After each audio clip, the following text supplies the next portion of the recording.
good stuff you need to know. Right here on the Zone 105.9 and worldwide at thezone1059.com.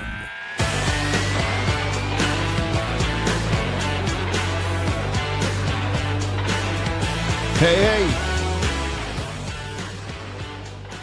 All right, here we go. Off and running with you here on a Monday, or it's a Reaction Monday in the Bureau, the Farm Bureau Insurance Studio. Farm Bureau Insurance, go with the home team. They are your home team at Farm Bureau all across the great state of Mississippi. Your hometown heroes, that's your local Farm Bureau Insurance agents. I am here. I'm Matt. How you doing? My name is Matt. Nice to meet you. Get on in here. You can be a part of the show. Beaver is here. That's why it's on the air. If it weren't for Beaver, we are not on the air. And here we are. So, get on in. Reaction to the weekend, SEC football, college football. Got some shout-outs to make here coming up. I promise you it wasn't planned. It just sort of spontaneously combusted here. I think it was at the beginning of last week where we gave out a few weekend winners, the winners of the weekend. Not just teams that won, but really won the whole thing, right? Like you really came out smelling like a rose that weekend. So the weekend winners, this one, for you, Bama fans, shout out Alabama. All right, way to go. You beat mighty Vandy, who, they have spent all kinds of money in pay for play, but I promise you haven't spent as much as Alabama has. But they put up a good fight, didn't they? And Alabama exacts a little revenge. So, hats off the Crimson Tide. They got it done at home, beat Vandy. I wish I could have watched all of that game, but I didn't get a chance to. And look, once again, you come back another week and throw a big old attaboy to everybody at Jackson State. I mean, absolutely stomped Alabama A&M.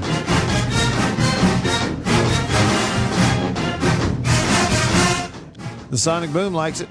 57-24 win over Alabama A&M. And look, I know they're 0-2 in the SWAC, but that was a 3-win football team, Alabama A&M, 3-2. Jackson State goes to 4-1. They're undefeated in the SWAC. Scored 33 first-half points. Quarterback throws 4 touchdowns. He ran for another one. Just 57-24. Huge win for Jackson State this weekend. On the road, no less. Come on.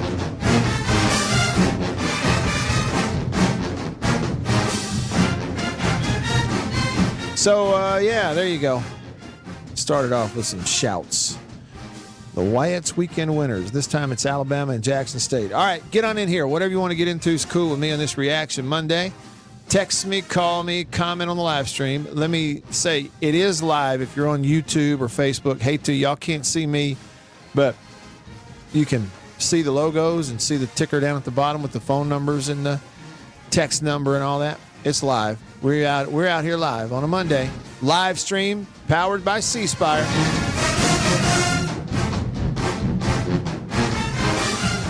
Yeah, so comment and I'll pop it up on the screen. You can be a part of the show that way. You can text or call. Now, let me give you those numbers. The text number 885-3776. Hold on, big finish.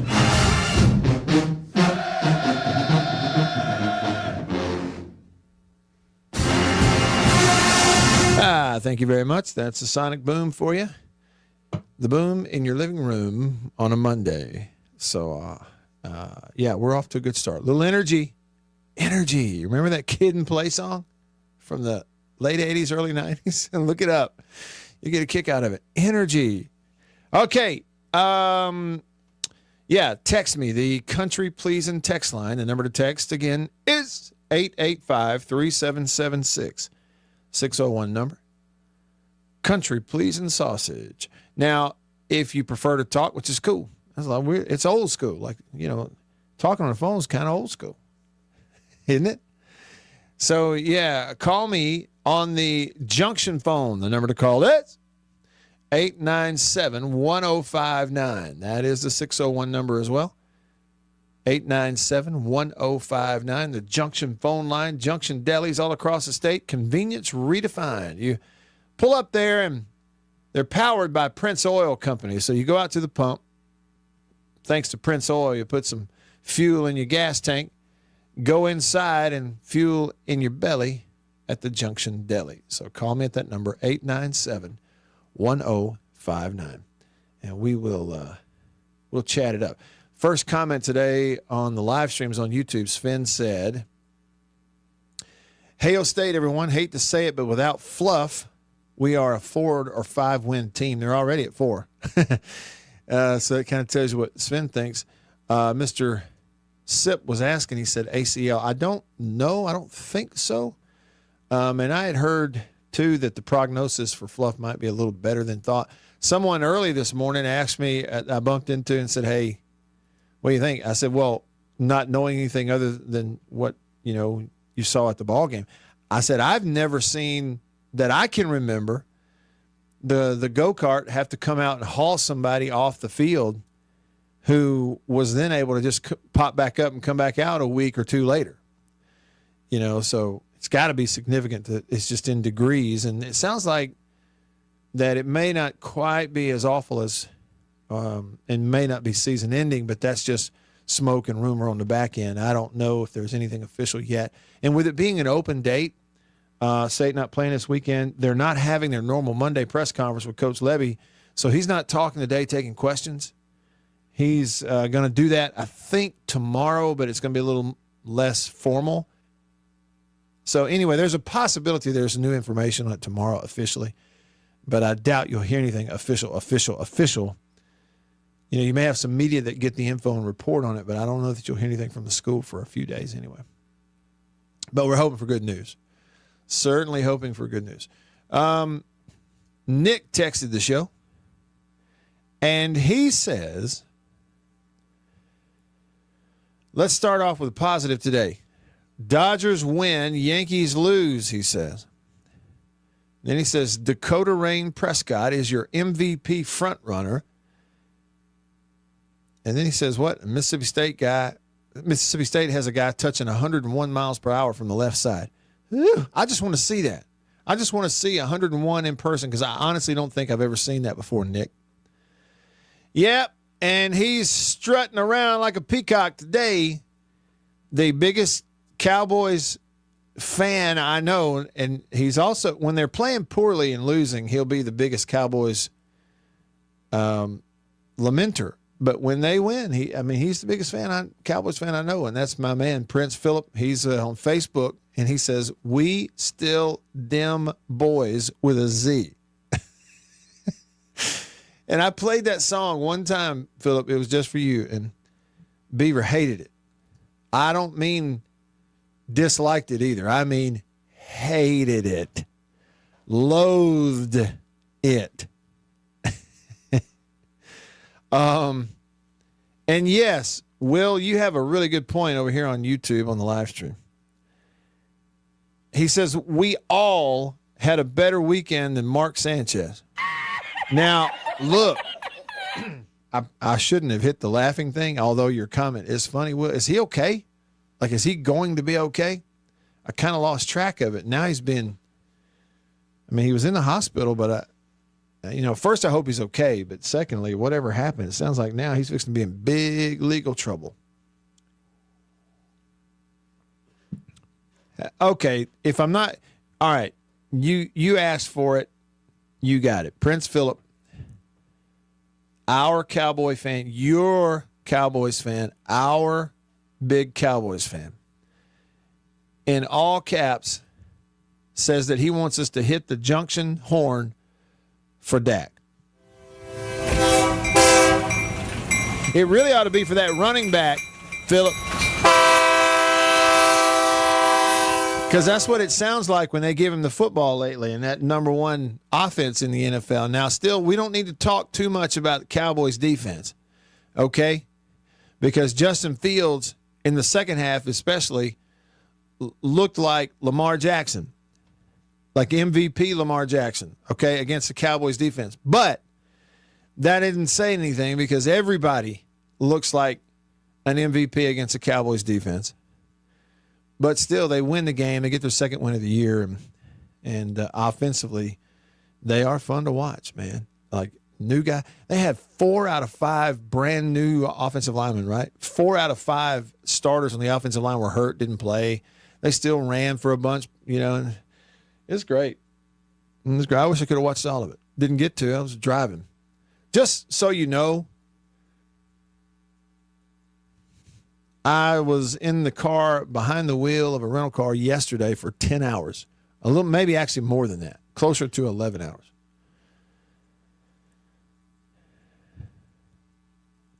So it wasn't. It was more going back watching replays and stuff than anything else.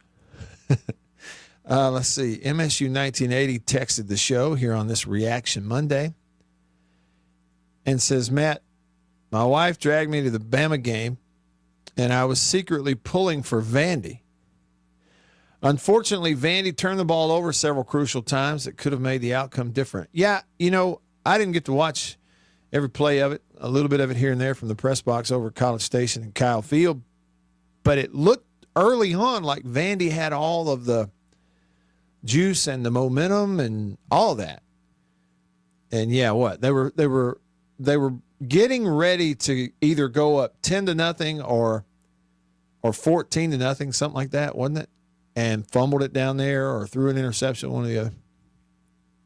Turnovers, especially when you're down there in scoring territory. I mean, on the road, it's like a big momentum swing. Home team gets an interception, or a fumble recovery. It's a huge momentum swing. Aquatic Waves on the, what a name. He's on the all-name team. On the Country Pleasing text line says,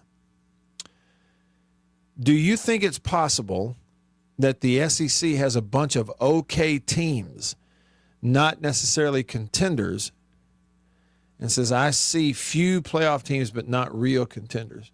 See a few playoff teams but not real contenders. I guess it's possible. I've heard some other people argue that the SEC overall is down, and I think that's because, they look at Texas was supposed to be good and they're not. Well, no. That's probably not even saying it right. To say it accurately, according to everything that was shoved down your throat this offseason from your mushy-headed media that I guess collectively as fans, we're too stupid to turn the channel. And so we continue to get it crammed down our throat. To say it correctly was that Texas was supposed to be great, and they're not. Let's say it that way. Arch Manning was supposed to be great, as good as Tebow this year, and he's not. I mean, he might be next year and the year after, but it was this year, right? And so your big box, mushy-headed media that's, to their credit, they've got the big content blowtorch, and so they're getting your clicks and selling a bunch of ads and all that stuff. And they partner up with the idiots over at the Associated Press and do a preseason poll in the transfer portal era when everybody's got a new team, right? Well, we're finding out what that means. You know what it means? Texas, Clemson, who else? Anyway, but yeah, to your point, Aquatic Waves, it's possible. Texas, all right. Everybody looks at Alabama. They get beat by Florida State. Florida State turns around, loses to, a team to, like, who was it they lost to? Virginia, beat them in overtime. Georgia, right? Okay, loses to Alabama at home. All of that. But the thing about it is, I'm not ready to say, well, it means the SEC's down. I'm not ready to say that.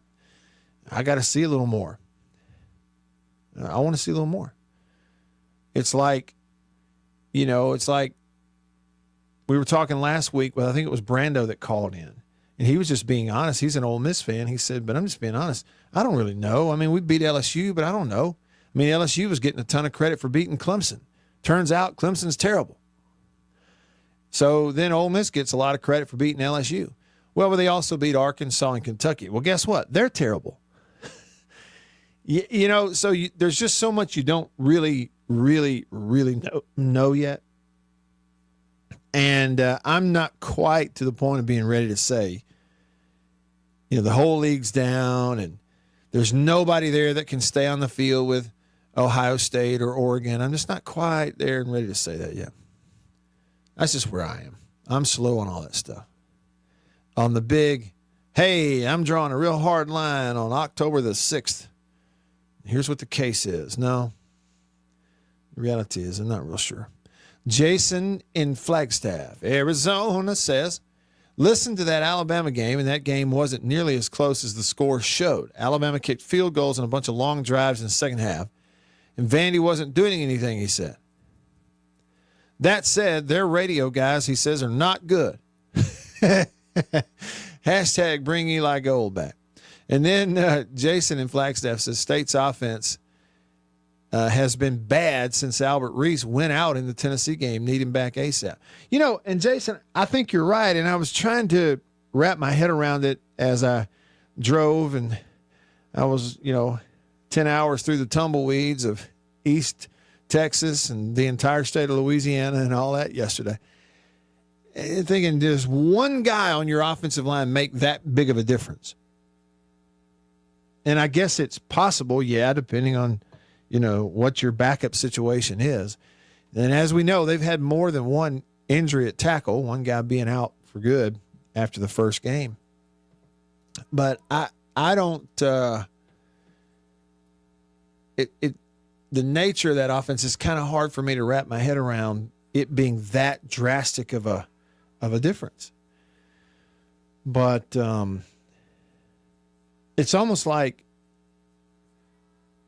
that because of pass pro, you know what I mean? It's like that's the one in two games now, Tennessee and again A&M. That's the one big drawing a big red circle around one area and going, this right here has been so bad that it offsets all this good everywhere else. It's weird, isn't it, Jason? Look, they have actually been good running the ball the last two games against those good defenses. I mean, Fluff had 130 plus and 2 TDs against Tennessee. I think he had nearly 50 yards in the first half the other night. And the other guy had like 40. Okay.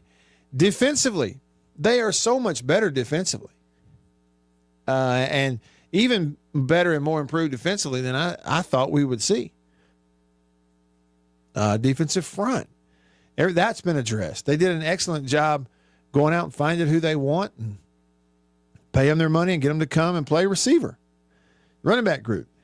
You're getting really outside of when you're getting hit, you're getting really good, solid quarterback play. Especially on the deep ball. Everything, but there's just this one area that is so inverse and glaringly bad. It's like it offsets all that other stuff, and maybe that's why, there is such an obvious difference without Reese in there. I guess it's a little bit puzzling. I haven't had too many times where you'd get 5 or 6 games into a year, and with the team I'm looking at, I get be really genuinely puzzled by what's going on. That's kind of how I am with that State offense. I know that you're facing good pass rush, but what's happening is a head scratcher.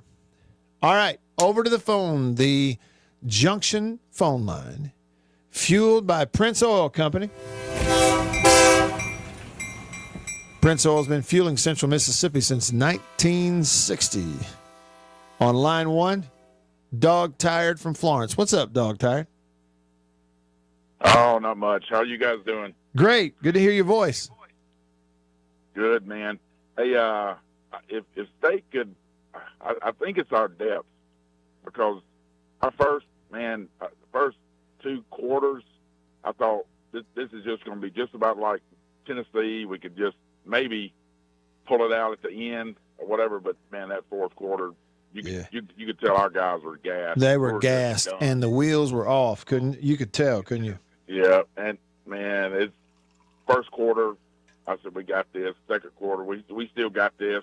Yeah. And then it went from bad to worse. But anyway, I think Chapin, he seemed to be getting a little bit gun shy or something. I'm not sure what the deal is with him, but I mean, he still spins it good, but well, the thing that Dog Tired, the thing that he's not doing is he's not pulling the ball down and taking off. You know what I mean? Right. And yes, sir. Some teams will have a kind of runner or a kind of athlete there that'll make a huge difference when they're playing these pass rush teams. And even if you've got a weakness where you got one or the other tackle who's getting whipped a bunch, you have a quarterback who'll pull that thing down and really do damage with his legs sometimes. And State, that's another thing. State, they just don't have that with Chapin. And there's no depth. There's no way to relieve anybody. There's not a single person that can relieve the number one guy, and that's what stinks. But I tell you what, would you rather be a Mississippi State team that loses, that was expected to lose, or a Penn State team lost to UCLA? And I'm gonna hang up and listen. Appreciate it, Dog Tired. You too. Have a good day, man. Penn State. What happened? How does that happen? Could it just be having to travel from one coast to the other for a conference game? I mean, they're close to it. What happened to them? Just getting started with y'all here on a Reaction Monday. Back after this. At C Spire. After these messages, we'll be right back. Farm Bureau Insurance in Mississippi. Local agents in all 82 counties. So here's what that means. You have that fender bender, hopefully you don't, but let's say you do at an odd time. Something goes on. It's Saturday night at 11 p.m. You don't have to wait until Monday morning to call some 800 number and talk to someone 3 states away. You've got your agent's phone number right there on your phone because you go to church with him. Your kids go to school together. He lives right down the road. You see each other at the ball games on Friday nights. So it's personal with your local Farm Bureau insurance agent in all 82 counties in this entire state. And if anything does arise and you need to, run it up the chain or up the flagpole, the home offices for Farm Bureau Insurance are in Jackson, Mississippi. It's right here in the state of Mississippi. It doesn't get more local than and personal, the service that you get with Farm Bureau Insurance in Mississippi. I can't recommend them highly enough. And if you haven't, recently, let them give you a quote. Home, life, auto. It's Farm Bureau Insurance. Go with the home team. After these messages, we'll be right back. Well, look at what we have here. Christmas come early. Boom. Little green onion country pleasing. That's not all. Little original smoked sausage flavor. That's not all. Jalapeno and cheddar. It has to be one of my favorite, just judging by how much of that stuff I eat.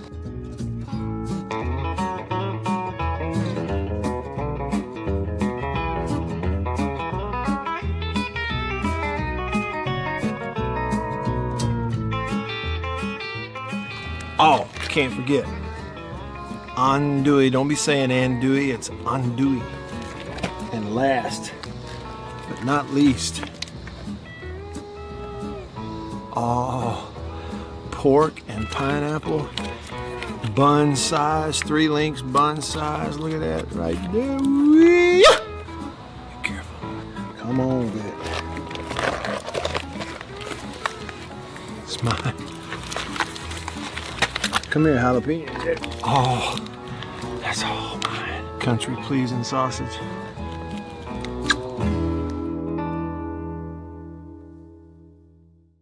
We'll be right back after this message from C Spire. My name is Matt Wyatt. I host the Matt Wyatt radio show out of my home using C Spire fiber. And when we hit the road as a family, Matt's show goes with us, thanks to C Spire Wireless. Its ultra-reliable nationwide network lets me broadcast live from anywhere. And never miss a moment that matters. Connecting you to what inspires you most on C Spire's blazing fast 5G network. And right now, get your choice of free phone.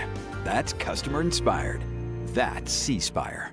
Y'all like coffee? I know you do. Check it out. Little High Point Roasters from New Albany, Mississippi. That is the breakfast blend. It's whole bean. And if you notice, that's how much I've had already. Brazil Oberon. Not Orgeron or Orgeron, you LSU. No, Brazil Oberon. That ain't all. What we got there? What flavor is that? Papua New Guinea, grade AA. Bring it on. High Point Roasters, New Albany, Mississippi. Roasted right there. That's whole bean. One more. I got more. Menu full on the Zone 105.9 and worldwide at the Zone1059.com. All right, back with you. Let's pick it back up on this Reaction Monday. See what your reaction is to a lot of this stuff. Jeffrey was saying on Facebook, yeah, the Mark Sanchez stuff is crazy. Isn't it a crazy story? Just wild. And I read something that says now there's some charge that's been added from the investigators with the Indianapolis police that now carries a sentence between a year up to like 6 years in prison for whatever went on there. It's just crazy. Steven, hey, I know you. He texted the show on the Country Pleasing text line. Says, do you think...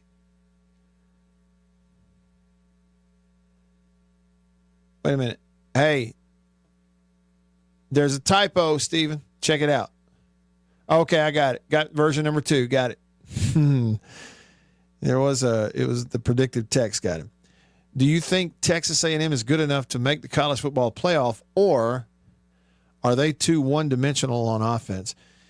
As far as Stephen, it's almost like there's a caveat to answering your question, and that is the fact that the playoff is going to have 12 teams. So you're saying, make the playoff. Are they going to good enough to make the college football playoff? Well, I think they certainly are good enough to make it. Okay, but against whoever it is that's going to emerge as your best teams out there, like maybe it turns out to be Miami or Oregon or Ohio State or some teams like that.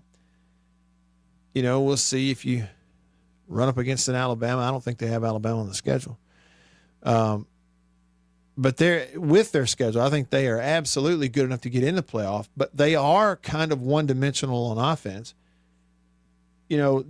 Reed is a good player for them, but he's not yet to the point where he's going to live somebody that makes him live in the pocket, where he's going to read sideline to sideline and read and deliver and not make a mistake here. They even did it against State the other night. So I'm with you. They're kind of one-dimensional in that regard, and some of those teams are going to beat them. Especially those that have really legit defenses. But look at their schedule. Florida, Arkansas, LSU, Missouri, both on the road back-to-back. South Carolina, Samford the week before they go to Texas. So, they'll beat Texas. And then in the middle there, they've got a 3, and maybe there's an open date built in there somewhere for them, but there's 3 games that are all road games back-to-back. At Arkansas, at LSU, at Missouri. They'll beat Arkansas.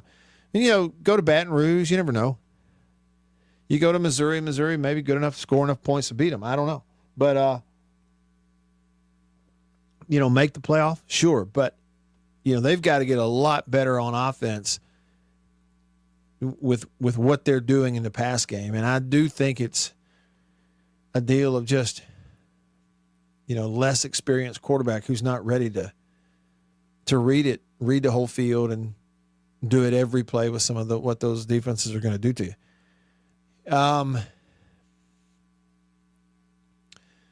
Yeah. I was thinking about this the other day. Think about some of these teams and what they would be if they had Blake Shapen playing quarterback for them. Now, I'll throw some out there. Think about what Texas would be right now if they had Blake Shapen playing quarterback for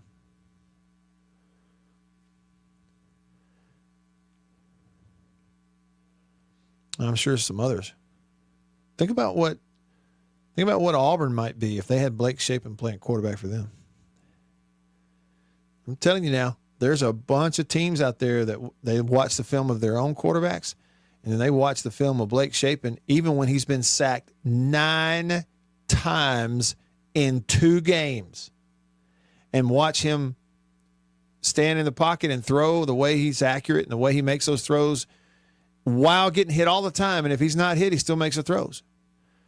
There's a bunch of teams that would watch that film and go, good night. If we had this under center with our football team, I'm just telling y'all the truth.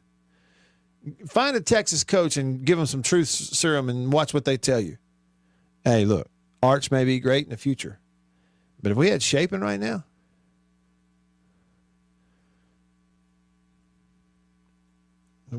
we'd be legit. That's just the truth. That's football talking. That's not internet talking. And in the football world, as they say, the tape doesn't lie. The film does not lie. The eye in the sky does not lie. Steven said, how would you use Camario? I like what they're trying to do. You know, the highest leverage stuff you've got where it's 3rd and 1, 4th and 1 goal line, and, you know, 3rd and goal, 4th and goal down there. It's just, there have been some, like the other day, you get the false start. I think he's going to score. I love that. But, you know, Steven, I talked about it last week after the Tennessee game. If you're so inconsistent in pass pro on your offensive line against good pass rush, you're so inconsistent that it's just not something you fix every single day at practice. I don't think it is. It's like not quick anyway. You don't fix it quick at practice every day. It's kind of who you are at this point. I mean, heck, we're going into week 7. Do y'all realize that? So you're so inconsistent. It means when you have a good play in pass pro, it's fine. But when you have a bad one, you don't even have time to get the ball off. Well, because of that, it almost makes you think like there's some situations where you may have no choice. You have no choice. You might not have a choice. But to go, look, we're not giving up here. We're not giving up, throwing in the towel, giving up. But what we're doing is we're saying there are more situations in this game where we've got to make them defend the idea this quarterback may run the ball and or throw it. Because in these too many of these situations, they're pinning their ears back and they're getting to us. And, buddy, it's going to continue against the right kind of guys. So I think I would think that you may have no choice but to use them more and turn it loose. Grumpy texted the show. He said, Matt, other than Dak's great performance yesterday, Grumpy did not have a great football weekend.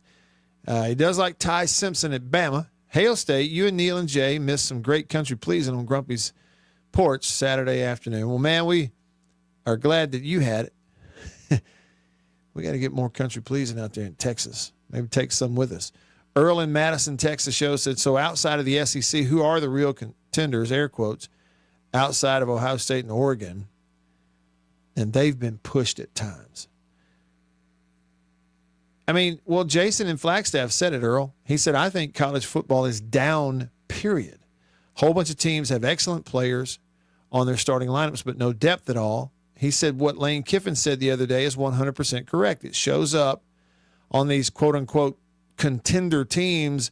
You know, you're starting to pile up with injuries and that sort of thing. Penn State had 16 guys out this weekend, for example, and there's a big reason they go to UCLA and lose. You got all these guys out. And you go, well, what's the reason? Well, it could be that more of those depth guys aren't there because they got bought away. they got an offer to make a whole bunch of money and go play somewhere as opposed to being a backup at Penn State or opposed to being the backup, anywhere. So it was more musical chairs going on in terms of the players who were out there. And so, yeah, I think that could absolutely be a part of it. Jake from Yazoo texted the show, said, pleased to have country-pleasing stuffed pineapple sausage chops last night while watching Buffalo lose. He says, Jim Kelly ruined my fandom growing up, right? So because of Jim Kelly, Jake, you started rooting for the Buffalo Bills, and then they lose last night to the Patriots. How about that? I've had that. Pork chops stuffed with sausage. Man, you can get them there in the butcher shop at Country Meat Packers on Highway 49 in Florence, Mississippi. Steve and Brandon says, if the SEC is down, tell me who's up. Ohio State beat crappy Texas 21-14. Oregon barely got by Penn State, who lost to UCLA. Iowa State got curb stomped by Cincinnati, and said nobody looks elite.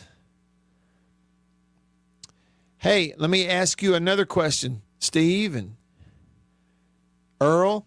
I'm asking. It's not a rhetorical deal. I'm really asking. Do you think that there's also a possibility that on any random team, top to bottom, good ones to bad ones, on any random team, on any random Saturday in college football, that when you have a roster made up of 19, 20, 21-year-olds who are now millionaires,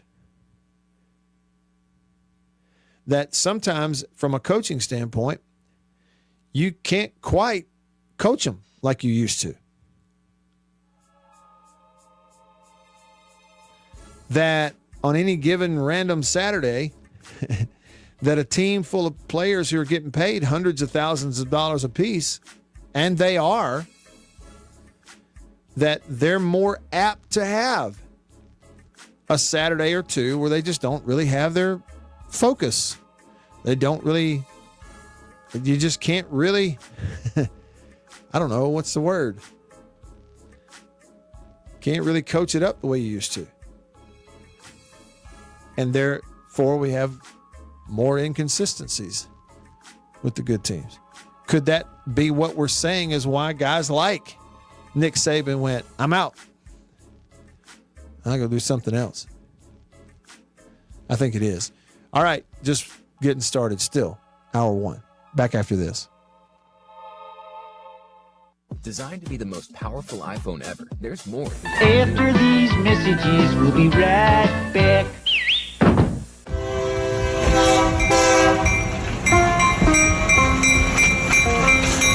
The Junction Delis, convenience redefined, and Prince Oil Company, a match made in heaven. The Junction Deli, fueled by Prince Oil Company. Prince Oil Company has been fueling Central Mississippi since 1960s, pretty good little while. Wonderful people. Man, am I ever more tickled that they're a part of the show and I'm a part of their team now.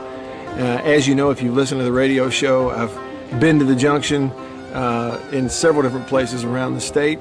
I've bought gas just like you at a lot of places that are fueled by Prince Oil Company, and they are really wonderful people. By the way, that brand spanking new Junction Deli, Chevron, right across the highway from Germantown High School. It's in Canton, we say Gluckstadt. Do you realize they and other Junction Delis, they serve country-pleasing sausage over there on the buffet? You don't get much better than that. The Junction and Prince Oil Company. That's what I'm talking about. We'll be right back after this message from C Spire. My name is Matt Wyatt. I host the Matt Wyatt radio show out of my home using C Spire fiber. And when we hit the road as a family, Matt's show goes with us, thanks to C Spire Wireless. Its ultra-reliable nationwide network lets me broadcast live from anywhere. And never miss a moment that matters. Connecting you to what inspires you most on C Spire's blazing fast 5G network. And right now, get your choice of free phone. That's customer inspired. That's C Spire. Welcome to my photography studio downtown Tupelo. Everybody needs a headshot.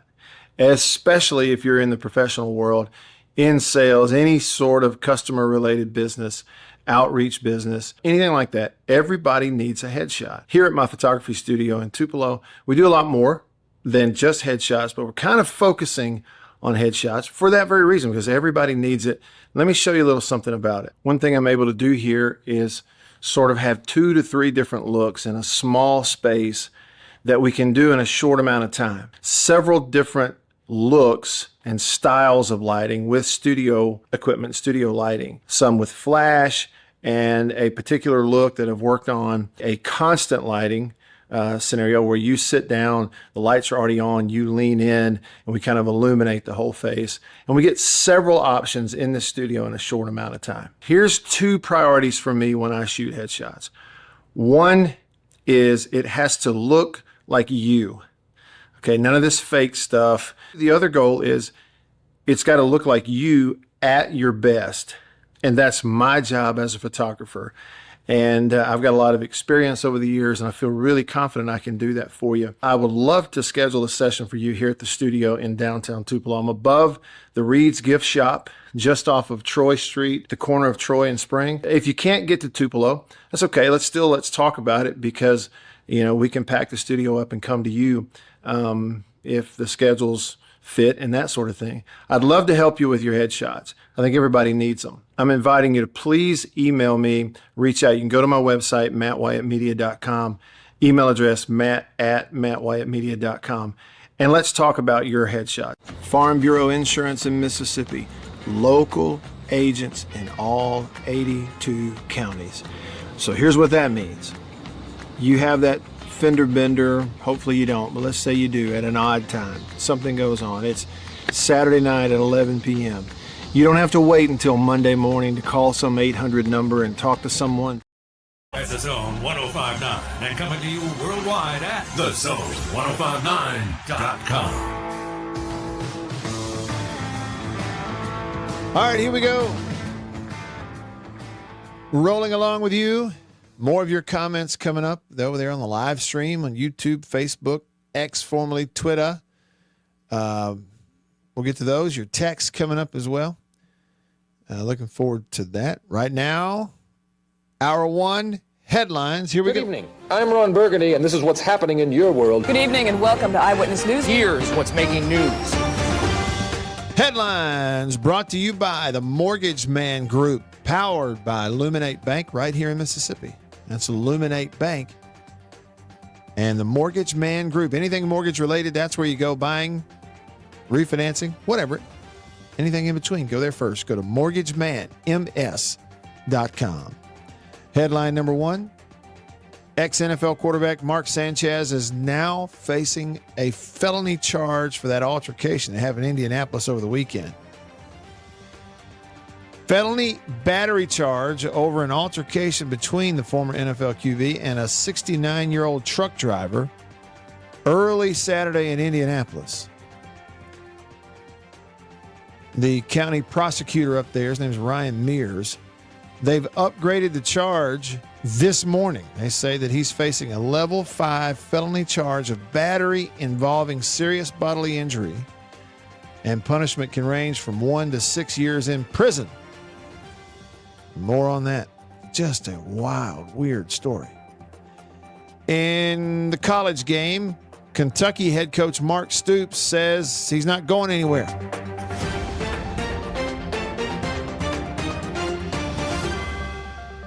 Kentucky coach Mark Stoops angrily denied that he has talked with school officials about a possible buyout after they lost to Georgia, 35-14.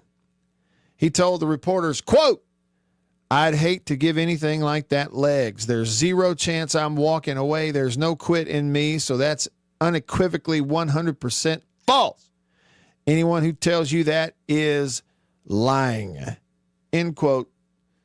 Mark Stoops, Kentucky coach, on whether or not he's in there talking about give me my buyout. And then finally, Colorado's Deion Sanders says that he's got to see a doctor, that he's, quote, hurting like crazy.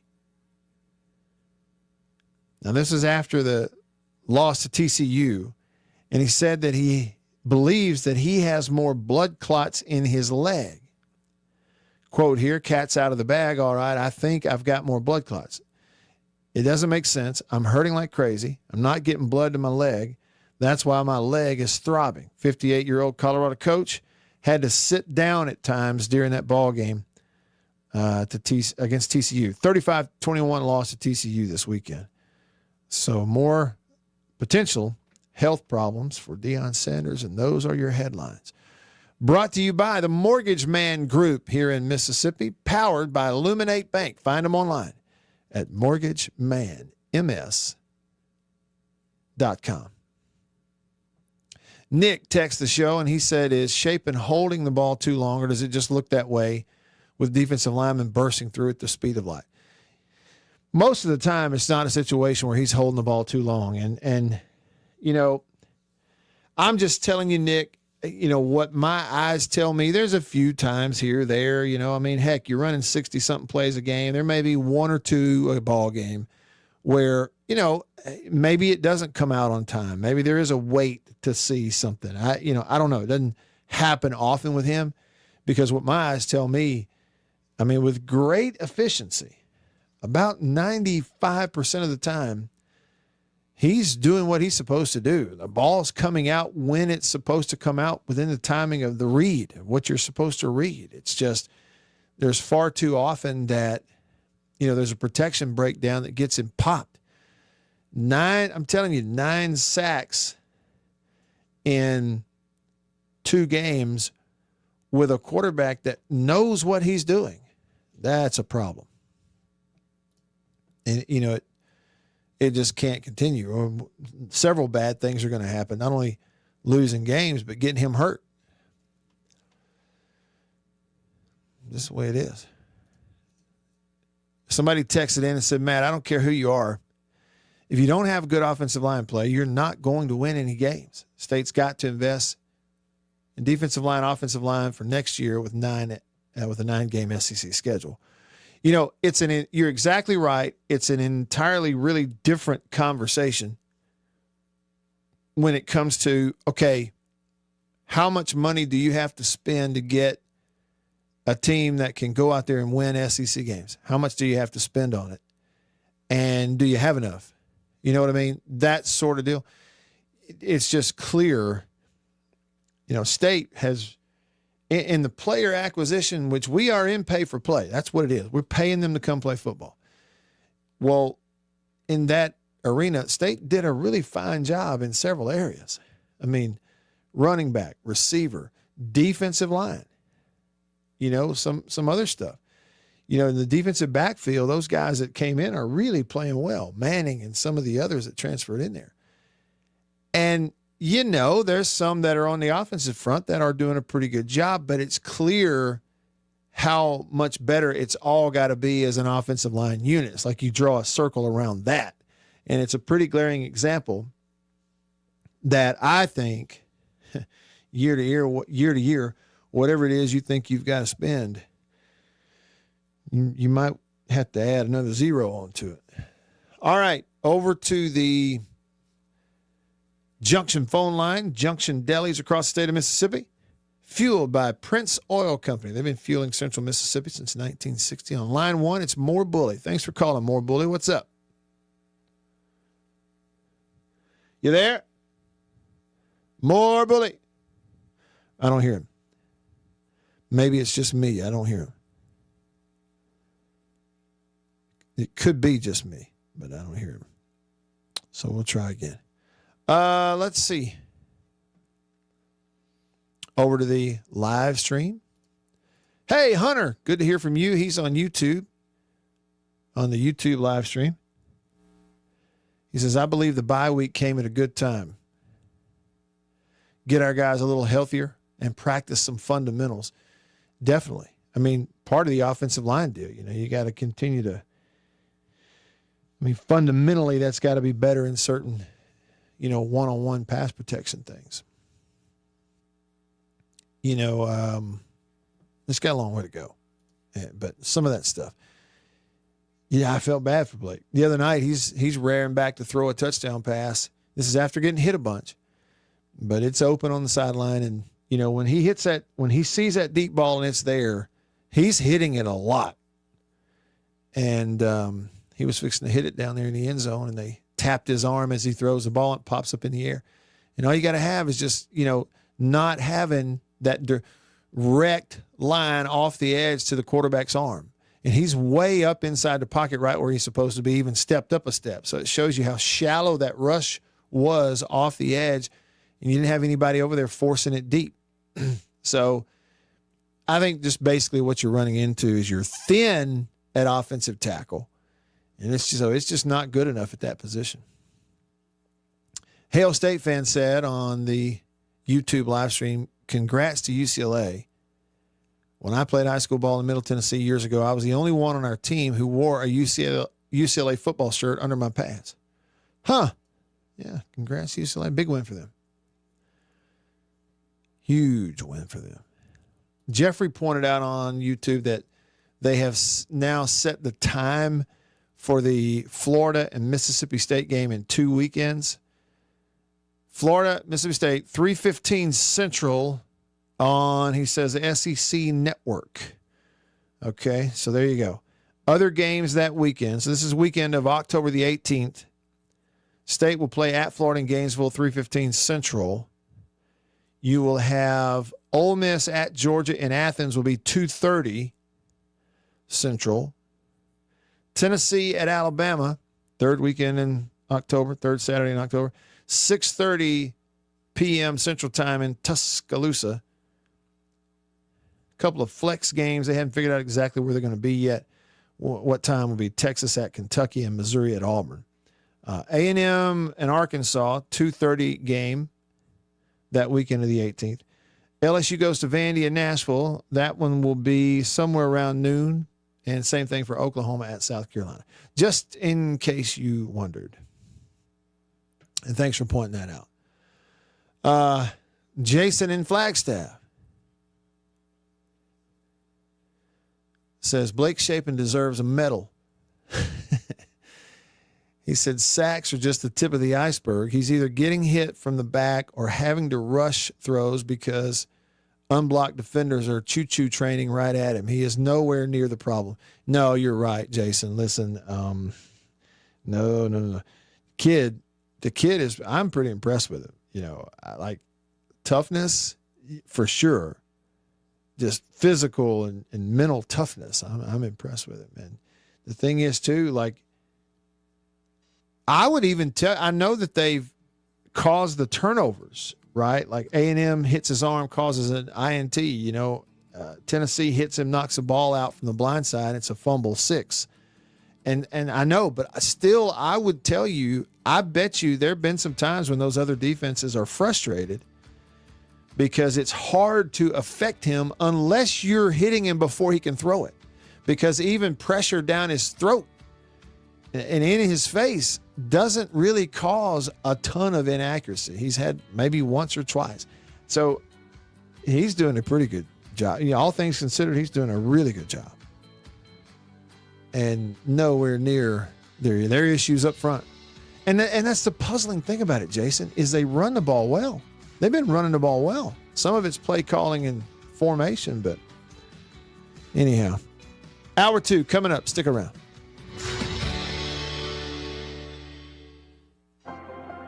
After these messages, we'll be right back. Yeah.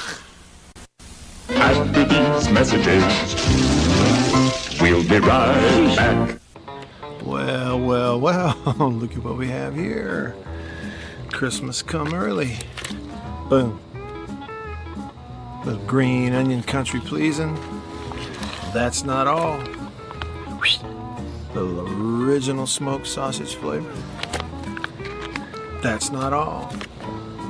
Jalapeno and cheddar. It has to be one of my favorite, just judging by how much of that stuff I eat.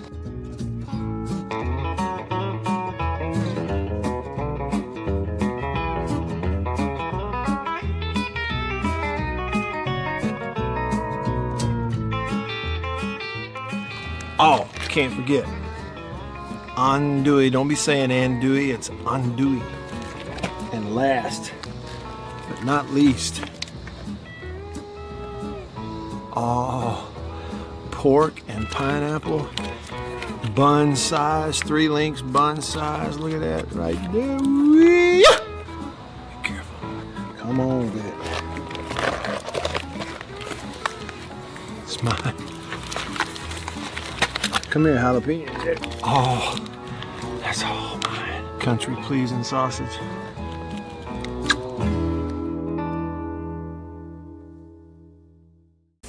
After these messages, we'll be right back.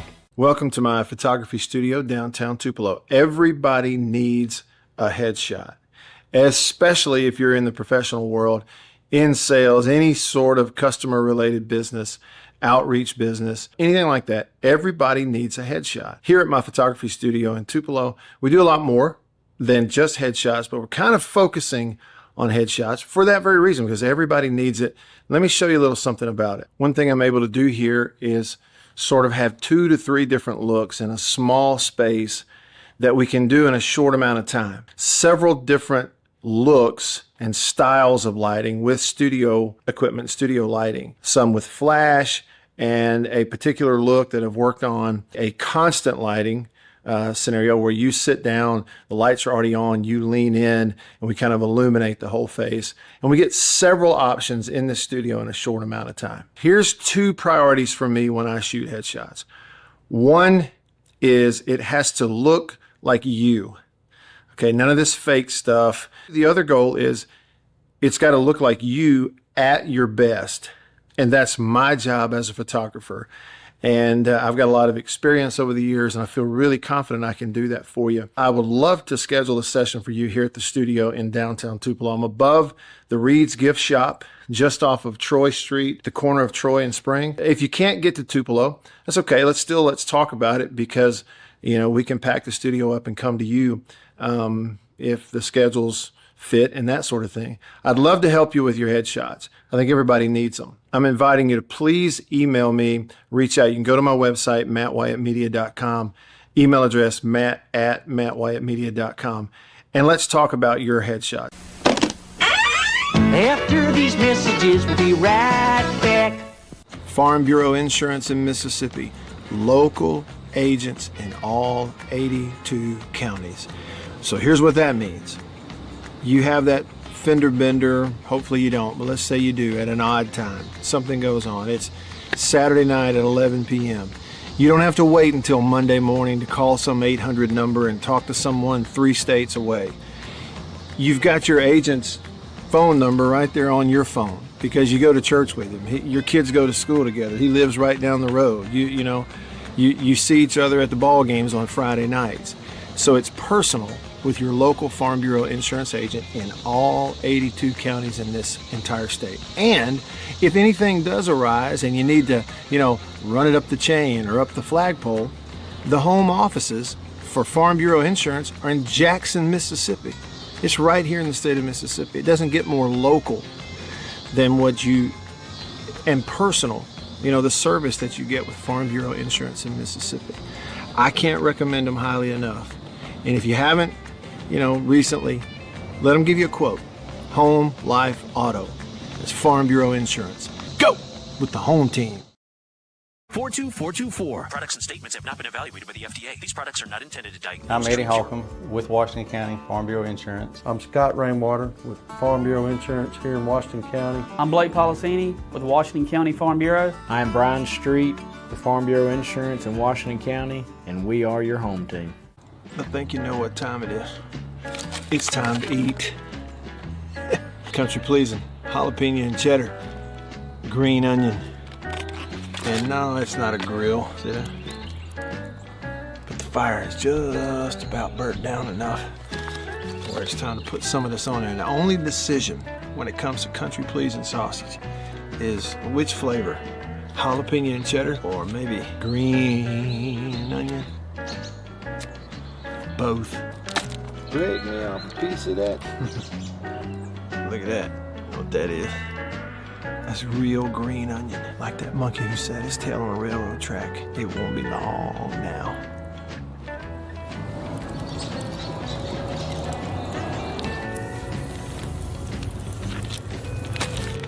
Country Pleasing sausage, these flavors, and many, many others. Here we go. At the Zone 1059.com. All right, here we go. Hour number 2 of the show, off and running on this Reaction Monday, or Reaction Monday, depending on how you want to emphasize it there. A Reaction Monday on this Monday. My, how the turntables. All right, get on in here, into the Bureau, the Farm Bureau Insurance Studio. Farm Bureau Insurance. Go with the home team. They are your home team. Text me, call me, comment on the live stream like this. Steve, he's on Facebook watching the live stream over there. He said, depth, injuries, bad breaks, and penalties doom us again. That pretty much covers it, Steve. That will doom anyone. Depth, problems, injuries, bad breaks, and, of course, the good old-fashioned penalty. I mean, Brad says on Facebook, defense played good enough to win the game. And I know the score kind of ballooned on them, but they were getting nothing out of your offense. And so some complimentary offense, there's no doubt in my mind that defense was playing well enough to keep you in the game and maybe give you a chance to win if you'd had a night where you could move the ball offensively. Now, A&M is really good on defense, and we might, who knows, see them play a few more teams. But they don't have an incredibly tough schedule at A&M. I mean, they really don't. There's a few tough ones in there, but they don't really have a very, very tough schedule. So I think their defense is certainly good enough to win all the games on their schedule.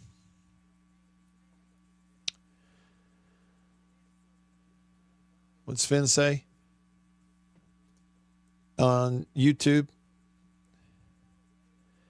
Since he's got contacts to every fan base in the SEC outside of Texas, he said, I can't stand Texas.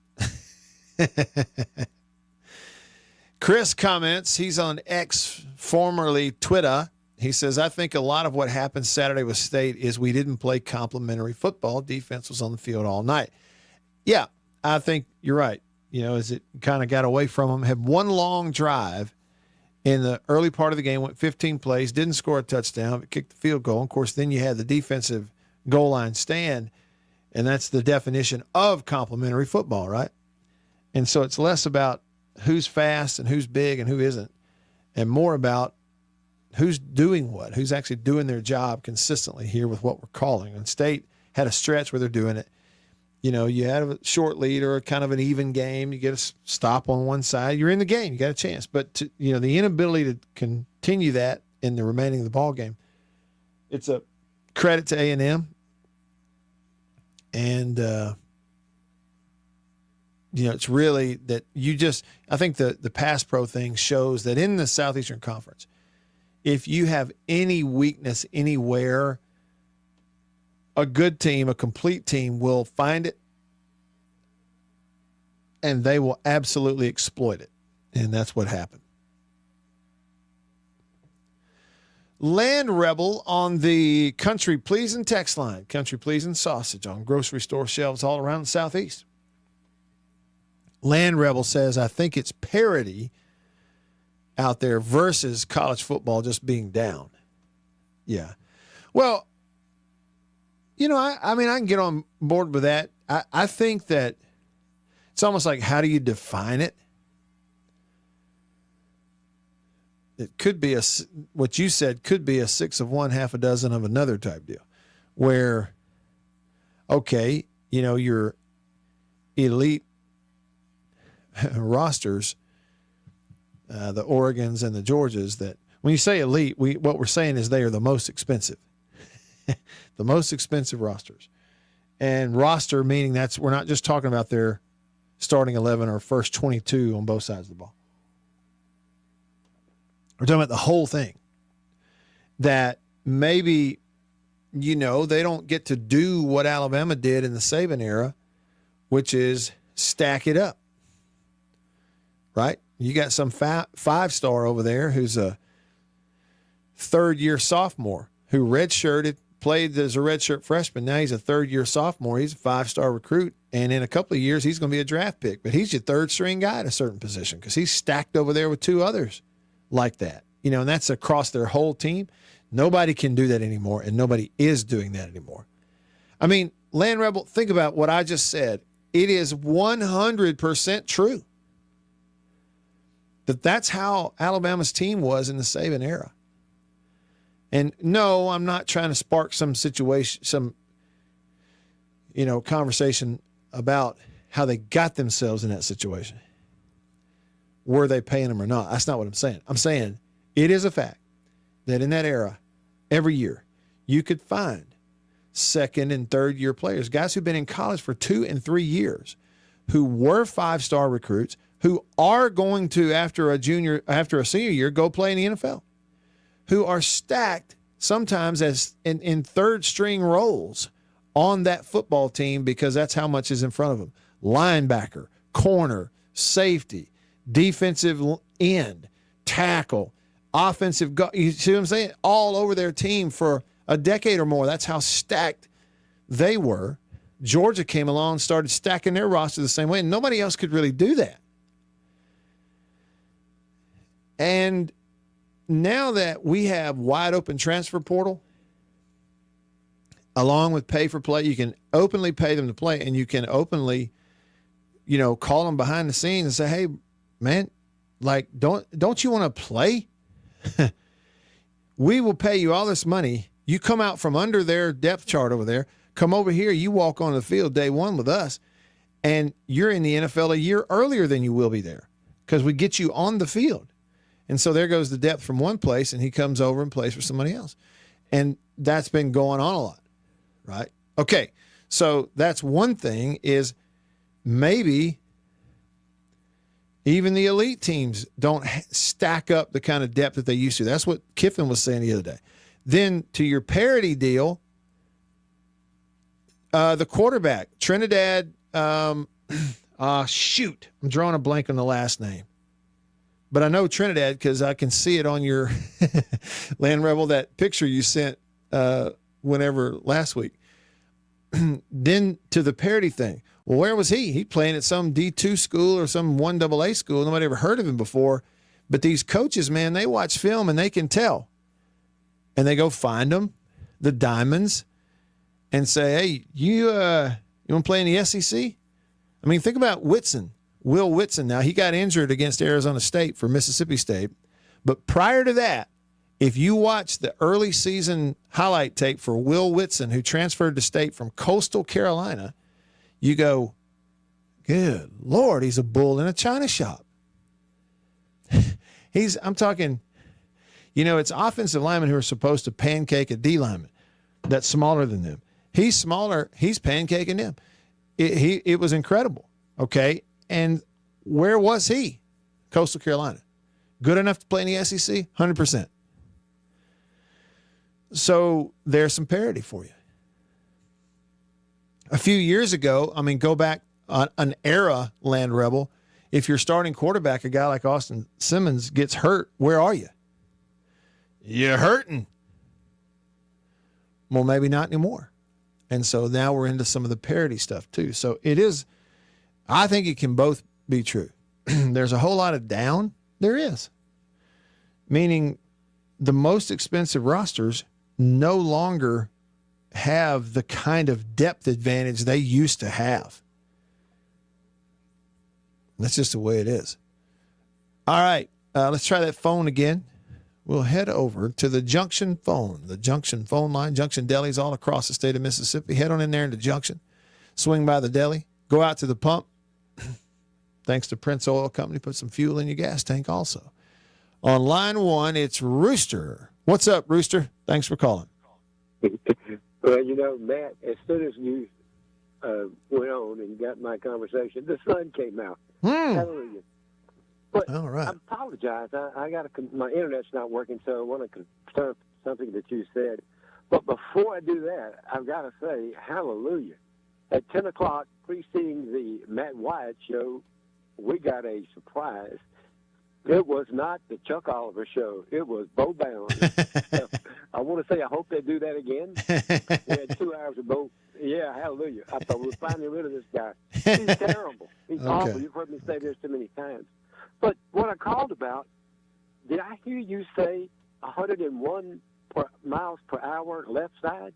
Did I hear that right? Yeah, the reports, that kid, a high school kid that signed with Brian O'Connor, he was going to go to Virginia, and now he went to Mississippi State. His name's Jack Bauer, left-handed kid, and they said he hit 101 on the gun the other day. Wow. What's his name? Jack Bauer, like the character in the TV show 24. Jack Bauer. Hallelujah. I have to Google that. Yeah, my internet's not working. But hallelujah, that's fantastic. Yeah, yeah, it'd be fun. I said I want to see it. I want to see 101 in person. I don't think I've ever seen that before. Well, that's what they needed. They need a left-handed closer. You got to have a southpaw closer. Yeah, it'd be great. Somebody can get 6 outs. I'm telling you, that'd be You're great. You're not going to win in the SEC unless you've got that. It's about that's right. Just the reality. Mm-hmm. Yeah, it's too good. But anyway, I didn't call to gloat about Rooster's lock. I'll call before the week is out with another lock. Well, you're not gloating, but what was it? I can't remember. What was your lock last week? Alabama. Oh, yeah. Well, you were right. 30-14. At the time it was over, it looked like a good old-fashioned woodshed moment. Yeah, it was close for a while. The Vanderbilt played better than I thought they would play.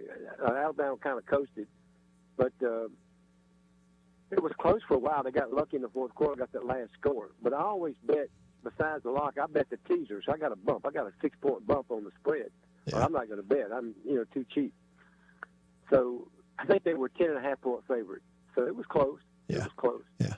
But I'll call, give the listening audience another lock. We'll be listening. They lose him? We lost Rooster. Okay, but he did say he will call back and give us a lock of the week. All right. He sure was right. He chose Alabama. Alabama, big second half. Outscored them 16-0 in the second half. Just kept their foot on the gas. Unnamed texter says, I think Texas A&M is legit this year. If they can clean up penalties, they can be great. Delta Dog says, in your opinion, should Texas bench Arch? I don't know anything about their backup situation at Texas, Delta Dog, but so with that said, not knowing who they have to back up Arch Manning, I don't think they should. I mean, at this point, you're 6 games in, aren't you? No, 5 for them. They're 5 games into the year, about to be 6. And so if you're them too far into it, now you might as well just let him play through it and play his way out of it and maybe be better for it down the road. He still can be really good. He's just confused a lot. The processing of what's going on in front of him is not happening very quickly, and there's a lot jumping on his back. The game is just too fast for him right now. But when it slows down as he gets older, I mean, the tools are there. He can be good. And I think they just might as well. Now you'd probably do more damage benching him than you would if you just let him play through it. Take his lumps. Lower those expectations. Dog Tired in Florence says, public service announcement, country pleasing smoked Boston butts on Saturdays, available 11-1. And yes, my family gave one a field test during the state game this weekend. He said the Boston butt was a success. The game, not so much. So you heard that. Country Meat Packers, Highway 49, Florence, Mississippi. That's where country pleasing sausage comes from. And they are smoking butts. Sorry. If you can't laugh, what can you do? They're smoking butts on Saturdays. And you can get one from 11-1. And it gets the Dog Tired and family 2 thumbs up. White Denzel with a photo. He says, the only thing that could cheer me up after this weekend, and says, Beeve knows exactly what this is. Well, now is a chance to ask him and see if he does know what it is. I think I know what it looks like. Beaver, were you able to see that picture from White Denzel on the Country Pleasing text line? Yeah, and I don't know why he assumes where this is, because I don't, but I want to say, is that at the fair? I see concrete. I see people wearing jorts, flip-flops. I mean, basically outdoor type of attire, Beaver. You see what I'm saying? Mm-hmm. Okay, then if that is the fair, the Mississippi State Fair in Jackson, what is this item he's eating? You know, I'm going to go with a biscuit with honey poured down the middle of it. Or am I way off? I think that's what that is. It is the State Fair. It is.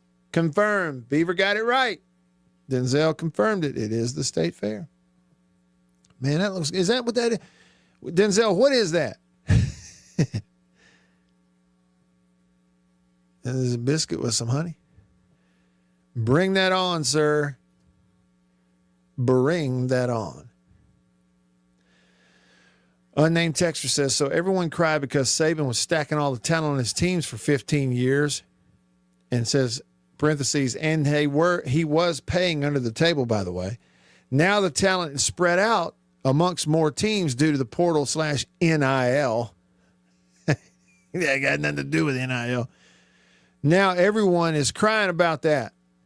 And says, I thought more parity was what everyone wanted. No, I'm with you. I don't hear anybody really crying about it. It's a weird thing, you know, because I'm with you. I think the results week in and week out can be a lot more interesting now than they used to be. You know, the guaranteed 11-1 or 12-0 teams, and there were some guaranteed ones there for a while. Maybe that's changed. Maybe it's different now. But yeah, so less consistency. Maybe there are less undefeated teams. Maybe there's more weeks where those elite rosters, certainly elite starting rosters, have close calls and get scared and all that. I mean, it's great. I actually think that is good. It's good for interest because here's what people either don't want to hear or will get mad. Some people will get mad when you say it. But I think that stuff is good. The variation in the results is good, and expanding the playoff because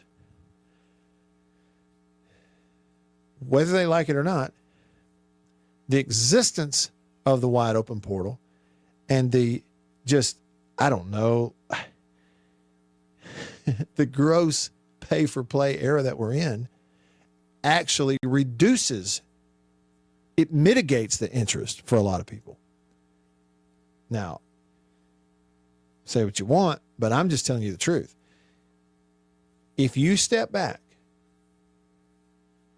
and look at what we're saying right there, I think you could make a great case that the leaders in college football, which are your conference commissioners, your college football playoff committee people, your presidents of universities, they all are in, lock arms with the TV people because that's where the money's coming from. TV is surviving on sports and needs it so badly. If you look at it, no wonder they're smart people. No wonder they went expand the playoff. Why? Well, because frankly, Alabama, Georgia, and Ohio State,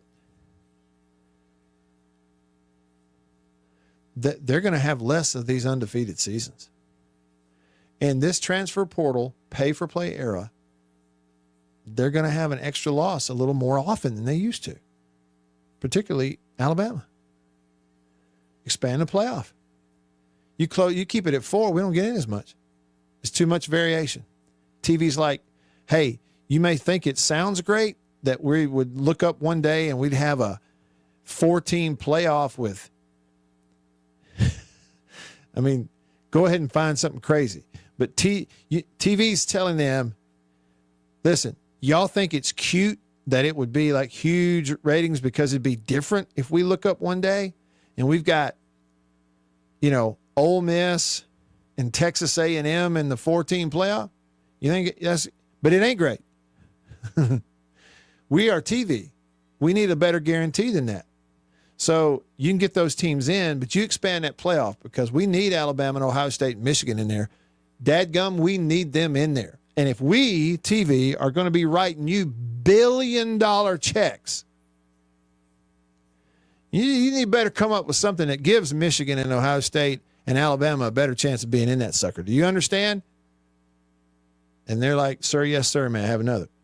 And so you expand the playoff because I'm telling you, you better have something to pull people in, because whether anyone will look you in the eye and tell you or not, the truth is wide open portal and just egregious pay for play across the board actually mitigates the interest, the week-to-week, day-to-day interest of a lot of the fans. It does. It loosens the ropes. And so they're figuring out a way, okay, well, what you do is you stoke that fire, you expand that playoff. You come in there and you do a rev share and we put a cap on it. That kind of brings it back in, right? And so if you have every now and then Ohio State gets scared to death one weekend by a nobody, or every now and then a UCLA pops up and beats a Penn State. Ultimately, those things are good. Does it keep Penn State out of the playoff? Might not. It would if there was a 14 playoff. Now that we're at 12, it just might not.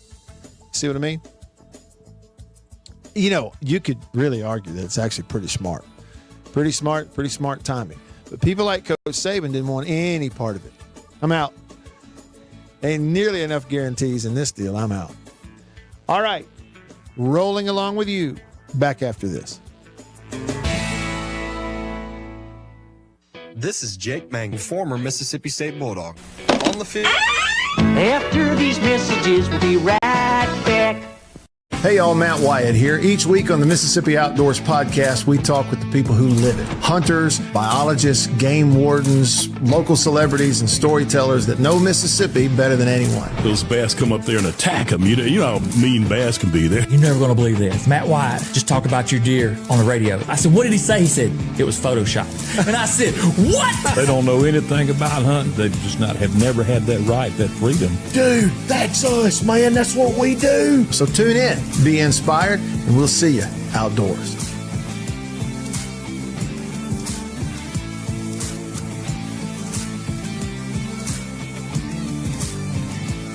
After these messages, we'll be right back. Yeah. Farm Bureau Insurance in Mississippi. Local agents in all 82 counties. So here's what that means. You have that fender bender, hopefully you don't, but let's say you do at an odd time. Something goes on. It's Saturday night at 11 p.m. You don't have to wait until Monday morning to call some 800 number and talk to someone 3 states away. You've got your agent's phone number right there on your phone because you go to church with him. Your kids go to school together. He lives right down the road. You see each other at the ball games on Friday nights. So it's personal with your local Farm Bureau insurance agent in all 82 counties in this entire state. And if anything does arise and you need to, run it up the chain or up the flagpole, the home offices for Farm Bureau Insurance are in Jackson, Mississippi. It's right here in the state of Mississippi. It doesn't get more local than and personal, the service that you get with Farm Bureau Insurance in Mississippi. I can't recommend them highly enough. And if you haven't, recently, let them give you a quote. Home, life, auto. It's Farm Bureau Insurance. Go with the home team. After these messages, we'll be right back. Well, look at what we have here. Christmas come early. Boom. Little green onion country pleasing. That's not all. Little original smoked sausage flavor. That's not all. Jalapeno and cheddar. It has to be one of my favorite, just judging by how much of that stuff I eat.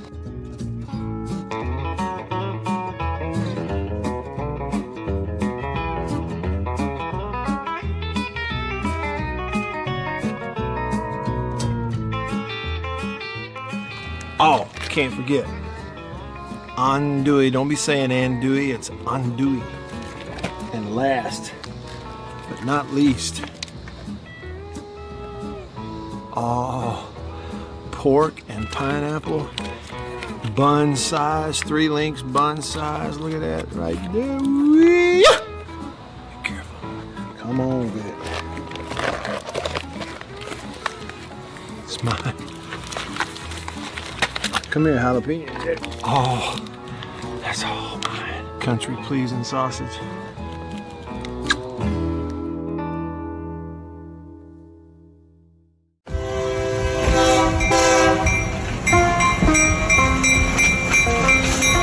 The Junction Deli's, convenience redefined, and Prince Oil Company, a match made in heaven. The Junction Deli, fueled by Prince Oil Company. Prince Oil Company has been fueling Central Mississippi since 1960. It's a pretty good little while. Wonderful people. Man, am I ever more tickled that they're a part of the show and I'm a part of their team now.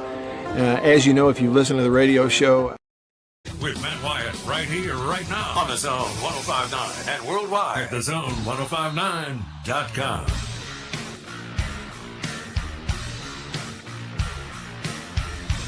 Back with you. I'm Matt, rolling along here on this Reaction Monday, hour 2 of the show. Live with you here in the Bureau, the Farm Bureau Insurance Studio. Farm Bureau, go with the home team. They are your home team.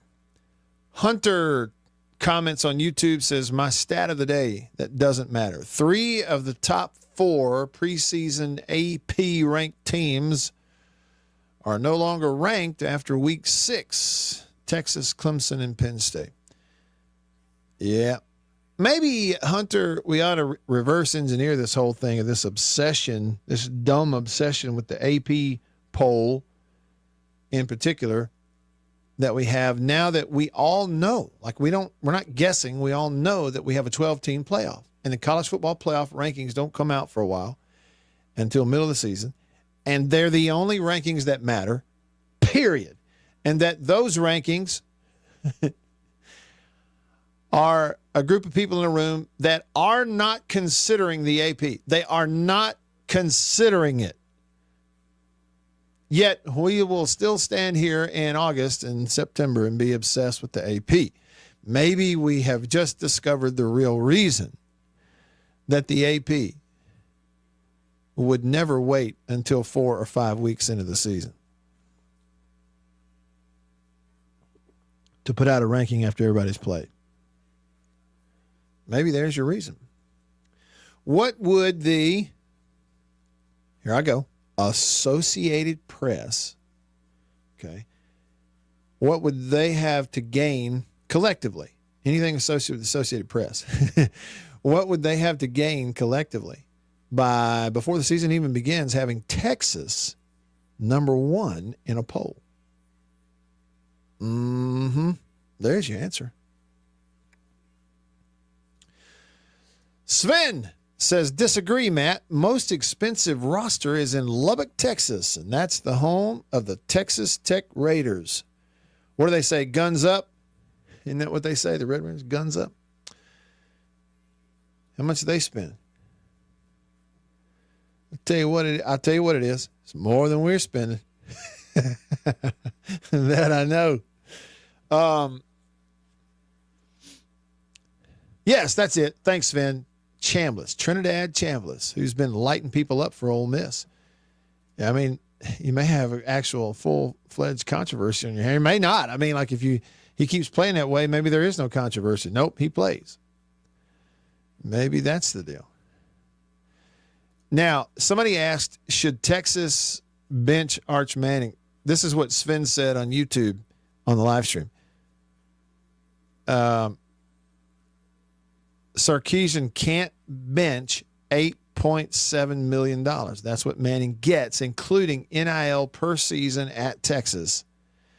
And says, I see Sarkisian in the NFL 2026 if Texas goes 7-5 or so. How about that? Clint on YouTube says that Robbie Falk and Steve Robertson are reporting that Fluff's injury does not appear to be season-ending. Nothing 100% confirmed, but those are good sources. Yeah, I kind of caught wind of that this morning too. I was hopeful that, maybe it won't keep him out the whole year. Sure didn't look good the other day. I know that. So that would be wonderful news for State fans, even if he does have to miss some time.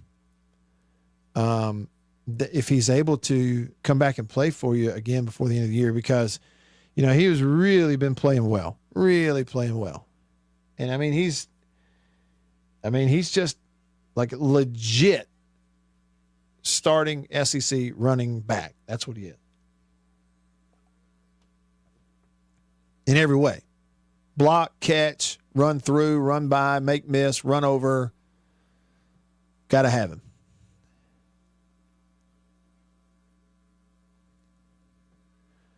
Lewis said on YouTube, 100%, Matt. TV controls absolutely everything on it. Yeah, they do. They do. Sven said 16-team playoffs, 4 of each conference.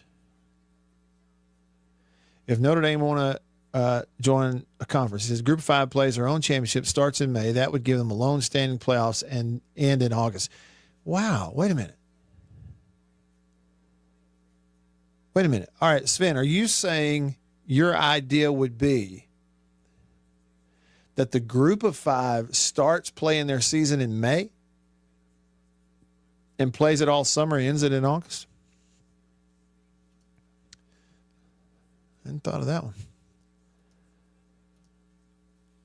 What's Jason laughing at? Oh, look at here. I got to back up, though, okay? First, Jason texted me a little bit ago, and he said, I hope if and when State goes to Camario Taylor, he's not just chucked to the wolves like Chris Parson was a couple of years ago. Man, Jason, I forevermore agree with you. And he says, I think a lot of folks expecting him to be Cam Newton immediately and behind a bad offensive line are going to get their feelings hurt. And look, that's part of it. It's a huge part of it. What you're asking for, what some people are asking for, one, they don't really understand, I think, what they're asking, because, there's some people don't really quite understand what they're watching when they watch Shapen. He's actually doing a really good job considering what's going on around him. But there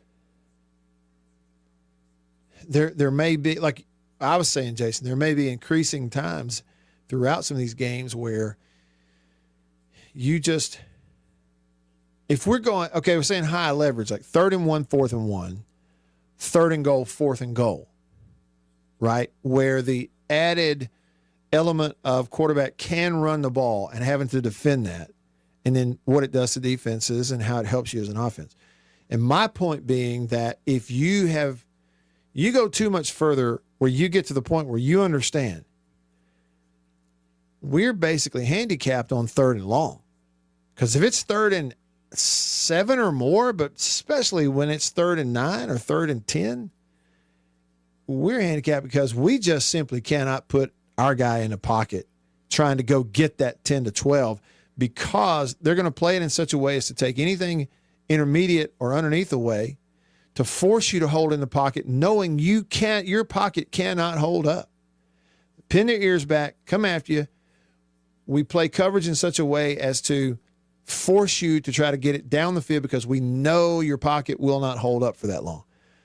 And it doesn't, over and over and over in key situations. Well, if you continue that, I guess what I'm saying is, do you as a coach treat that situation the same as you do 3rd and 1, where what I've got to do is force them to defend something?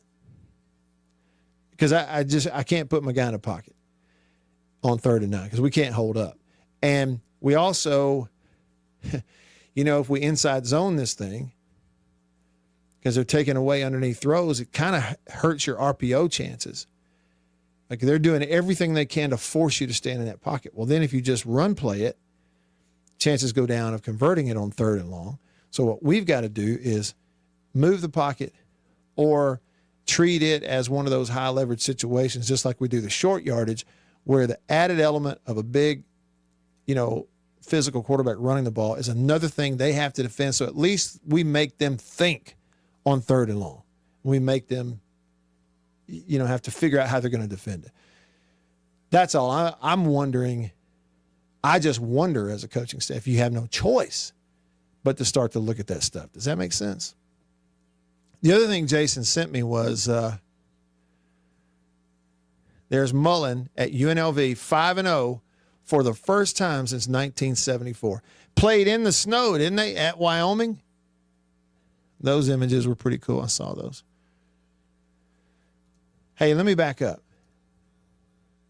Josh said and confirmed what Denzel said. That picture is a biscuit at the fair stuffed with syrup. Buddy, that looked great too. Reddy Teddy texted the show and he says, Beaver and Matt, I was one off from winning $109,000 and won $200 instead.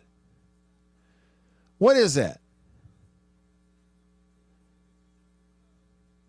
So what, he knew he was one number off? Oh, man. I'll tell you what. Hey, but look, you're $200 richer, Reddy Teddy. See? How much you spent on all them tickets this year? More than 200? Yeah, we were talking about that kid who throws 100 miles an hour. Nunya says, can you imagine getting hit by a 100-mile-an-hour pitch? See, and that's part of the issue, right? That's part of their effectiveness. Like if he throws a 101 fastball or 100-plus fastball, every now and then he spins one, throws you a slider or that breaking ball, and therefore it's off speed, but it starts, same arm slot, and it starts at your eyeballs before it breaks, and you're bailing out of there. That's part of the effectiveness, I think. Bama fan texted the show earlier and said, Matt, people are crazy. They want to pin it all on Arch. It's not Arch. They don't have the receivers they've had in the past, nor the offensive line. They lost all their offensive line. It's a team deal. It's not just Arch. He said he's bad on the... Says he's on the right path of what he's doing. Okay. Thanks, Bama fan. Yeah, I mean, the ability's there. He can be good. He's just, at this point, benching him doesn't help him or anybody. Might as well let him play through it. Well, the show has gone by quickly. Lots of comments and texts. And we got a little bit of time left, thankfully, and we'll get to some of those when we come back. Thank you all so far for being a part of it, commenting and texting and calling and whatnot. We'll continue it. A little bit of time left on the other side of the break here in the Bureau. Stick around.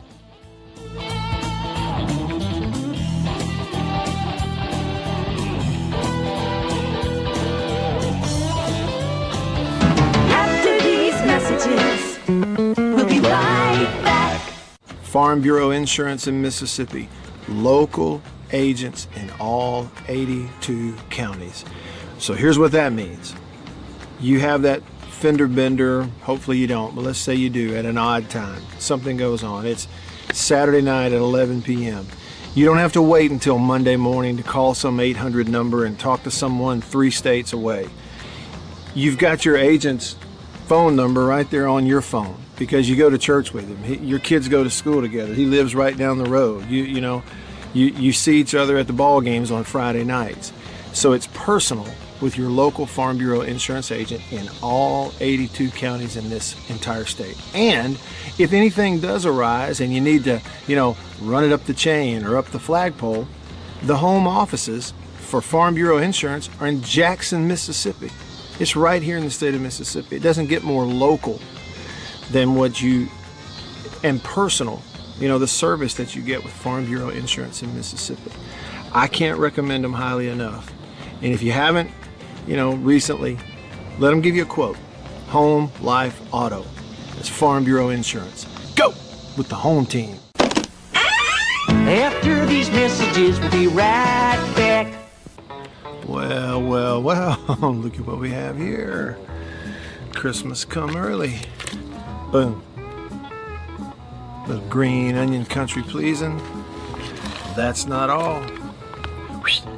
Little original smoked sausage flavor. That's not all. Jalapeno and cheddar. It has to be one of my favorite, just judging by how much of that stuff I eat.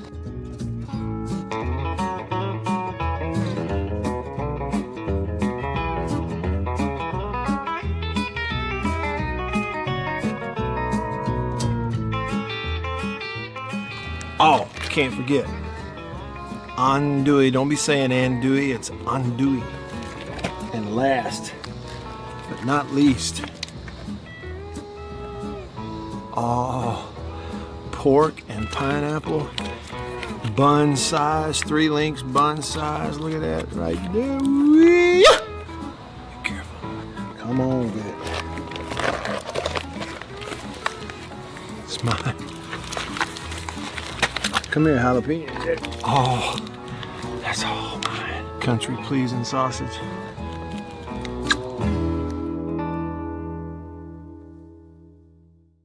We'll be right back after this message from C Spire.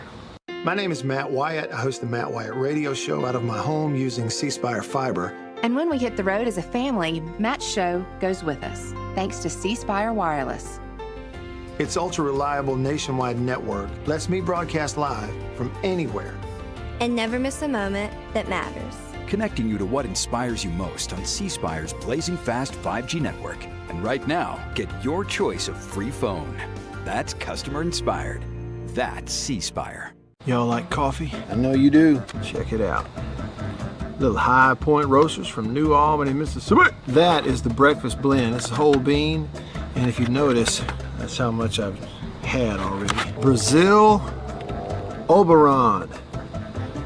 Not Orgeron or Orgeron, unless you... No, Brazil Oberon. That ain't all. What we got there? What flavor is that? Papua New Guinea, grade AA. Bring it on. High Point Roasters, New Albany, Mississippi. Roast it right there. That's whole bean. One more. I got more. 59.com.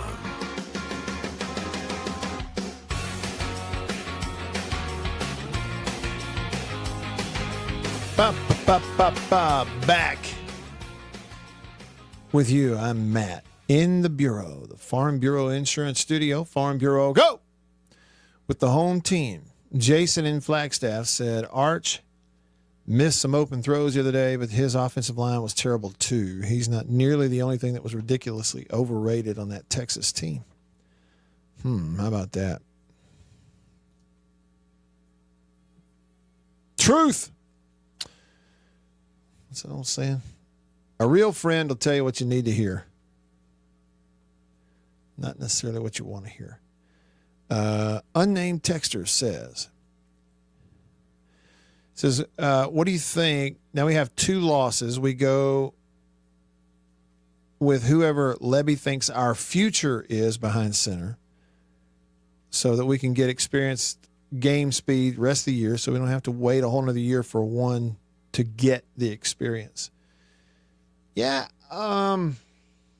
Look, it's a fair question and idea about, any program.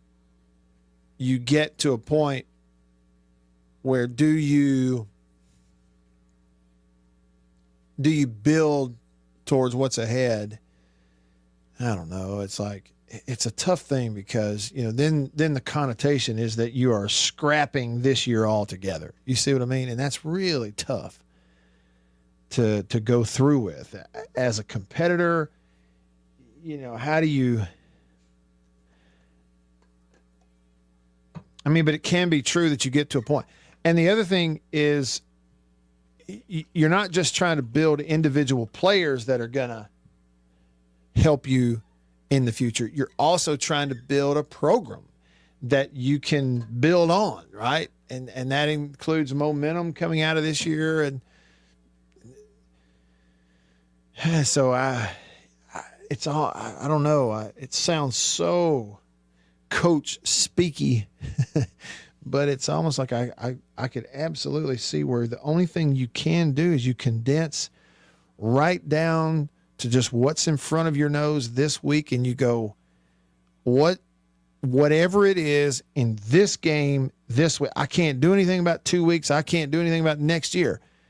whatever it is this week, this game this week that gives us the best chance to win this one, we're just going to do that. And I don't care what it is. It might be freshman. It might be senior. That's the thing. It's so I could absolutely see how as a coach, that's what you always get right back down to is, how can I sit here with, seniors on this team and games this season right here in front of my nose and be really worried about next year? It's just, I don't know. And every situation is different. There's some coaches that there is no next year if they don't win this year. There's other coaches that they're not going anywhere for a while and they know it. But I can see it both ways, kind of. That indecision that I would be in just in talking to you about it is probably something that really good football coaches probably don't go through, all that indecision. Maybe they're more clear on how to approach it. I can see it, though, where you go, at what point do you get to a point where it's best for your program going into next year that this guy's already got some games under his belt? It's a fair question. It's a totally fair question. And I guess what you'd have to do as a coach, you're the one in the building, you're the one at practice every day, every rep he's taken, you're a professional at self-scouting and breaking down your own film and your own players and where they are in their development. And you got to be honest with, is he ready for it or not? You know what I mean? As bad as you would want one to be ready next year, if he's not ready for it this year, you can't do it to him. See, so there's all kinds of things. That's why I'm saying it's all these things that get to swirling around. And the next thing you know, you've talked yourself into a big wound up ball of anxiety, and you might just have to go, no, forget it. The Lord may come back tonight, like literally. Jesus may come back tonight. So we're playing today. So we're just going to play do whatever it takes to give us the best chance to win this one today, and I'm not worrying about anything else. So you know what I mean? That's how I think you get what we get most of the time from coaches, which is probably the right thing to do. Blitz, good to hear from you. Bulldog Blitz on the Country Pleasing text line says, big buzz going around that Mullen is lobbying hard for the Razorbacks job. Man, I think Mullen would be a really nice fit for their program. I sure do. I think he'd be a nice fit for it. Is Arkansas going to spend what Texas A&M spends on players? Probably not. Would that make a hill of beans to Dan Mullen? Probably not. Now, personality-wise, just being honest, it's hard to imagine some of the, folks with it. But if you win, nobody cares, right? Like you can have great personality and be a great personality fit, but you lose, they're going to fire you. You can be a real whatever, so-and-so. And if you win, fine. Unnamed texter says,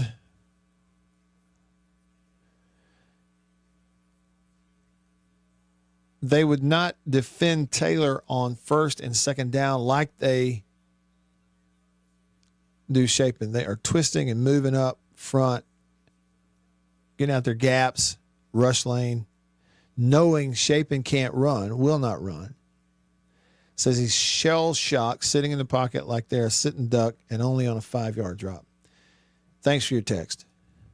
Jason in Flagstaff says, I'm all for putting Taylor in there situationally. About time to start working him in anyway for next year, but I'm saying that folks screaming for Levy to bench Shapen and start Taylor would get him killed. Yeah, it's kind of an elementary thing, Jason. That's what it is. There's people that go bench a quarterback. That's kind of in that particular situation, a very elementary point of view. Nunya, stay with what you got here. Go to a bowl. It doesn't it, Nunya, feel like that's where State is? Sitting there at 4-2. Look at the games that are left.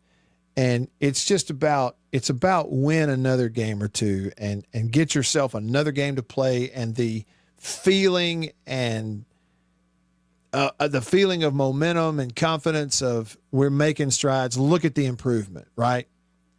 Because if you lose the rest of them, you're going to finish the year feeling like there wasn't a whole lot of improvement other than going out and, spending the money on your defensive line. So, yeah. Feels like that's kind of where it is. Now, Sven with a good point regarding Mullen to Arkansas. It's either Mullen or Petrino, but not both. He said Mullen and Petrino ain't going to happen. I agree with that. Definitively, that would not happen. No way. Though I don't think there's any way. Maybe wrong. Don't think so. Couple of notes. People were talking about let me stamp this show this way. We had the text about Shapen. There's some of that out there. Let me stamp the show this way. A&M, much better overall football team than State. Their defense is really good. But what's the numbers? They got about $90 to $100 million spent on their football team. State's got around 50, about half that. With their run game and stuff. That kid for A&M the other night, their quarterback, went for 57% completions, 180 yards, and 2 touchdowns. And State's defense played really well. But he was sacked one time. He really was hit back there, I guess, twice and sacked once. And again, he went for 57%, 5'7", 180 yards through the interception, Shapen harassed all night long, sacked 4 times. There's 9 sacks in 2 games. Hit the 4 sacks. Outside of the 4 sacks, his arm gets hit, and he's trying to throw a touchdown ball to a guy that's open. His arm gets hit in milliseconds from the snap. And he goes 15 of 20, 75%. A touchdown, and the one pick was not his fault. Got his arm hit, and 142 yards. So a difference of 38 yards from the other guy. He's got 2 more completions on 3 fewer attempts than the other guy, and he sacked 4 times. What I'm telling you is, you pour some truth serum into Coach Elko's coffee in the morning, he will tell you he right now would spend a small fortune to have Blake Shapen as the quarterback at Texas A&M if he could get him. And there is no doubt about it. That's just the truth. All right, that's it for today. I'm Matt. For Beaver, all of us here on the show, in the Bureau, the Farm Bureau Insurance Studio, Farm Bureau, go! The home team. We'll see you tomorrow. Same time, same place. See you then. See you.